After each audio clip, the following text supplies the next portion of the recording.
Live from Cleveland 19 News, this is the Sports Extra. Need one here. LeBron James on the figure, fouled by Nurkic. And LeBron right back at him. And Nurkic smiles at him, pats him on his chest and say, "You got me that time, King." Well, Fred and AC have had a lot to be excited about this season, and just think, they're just getting going. Austin, Carr, Fred McLeod, gentlemen, thanks for coming in. Well, it's my pleasure. Is that right? Right? You guys just a little. It's only taken me all year to get it.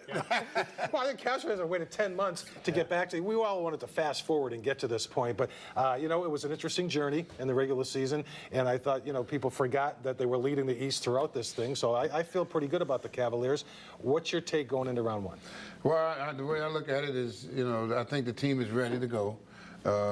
They've had ups and downs, and I think the reason they had ups and downs is last year we were always looking up, trying to accomplish a goal.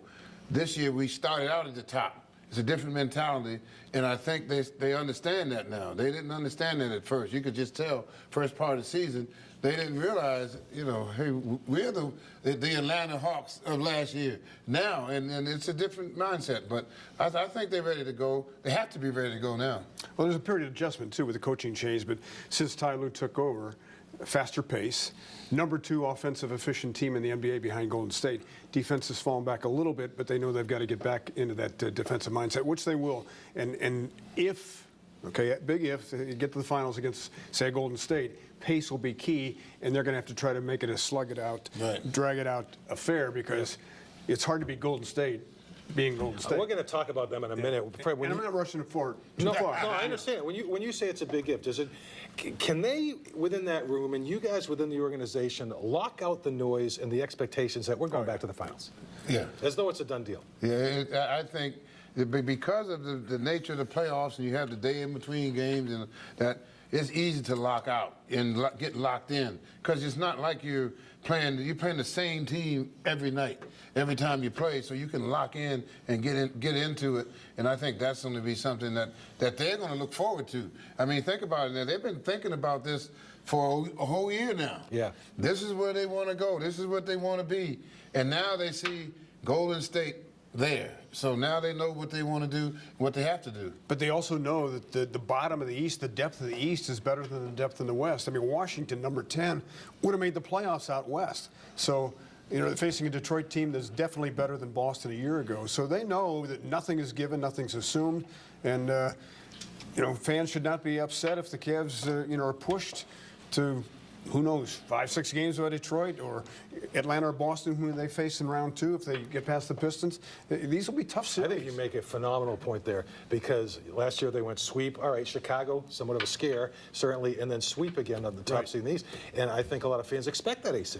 Yeah, they do. But, you know, Fred brought up something off the air that Chicago series galvanized them. Yep. And I think that's what's going to happen in this Detroit series.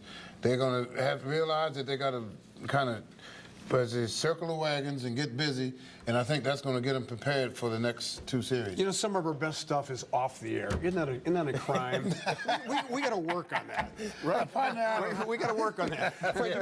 Fred sent me a stat, a really interesting stat here. Let's take a look at this graphic, because LeBron and Kevin Love over the last 11 games, what I was struck by was the three-point shooting. For LeBron, 52%. Yeah. He hasn't divulged specifically what he found, but he said he watched more video with the coaches and found something in his stroke. And AC can break it down even better, but he's really gotten confidence, and he's at 62% at the rim.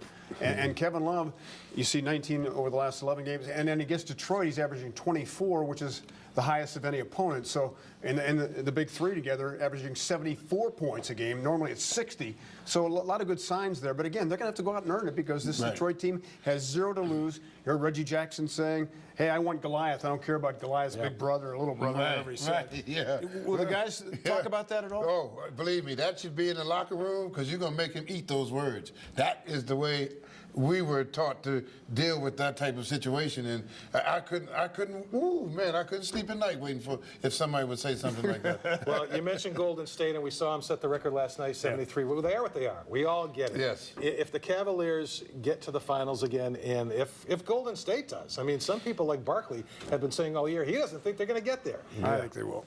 So they get there. What do you do? You've got to be able to defend the perimeter. Yeah. And again, if you try, in my mind, if you try to out Golden State, nobody's been able to do it. But the Cavs, where they did win game 2 there last year, they were right in the fray on Christmas Day. How? By a slug it out in your face, slow-paced game. Do you agree? Yeah, I agree. You have to play. You have to beat them. You have to play your game because you cannot win playing their game. So, like on pick and rolls with Curry, you have to continue with him. I was watching the other game the other night with Memphis, and they get to the pick and stop.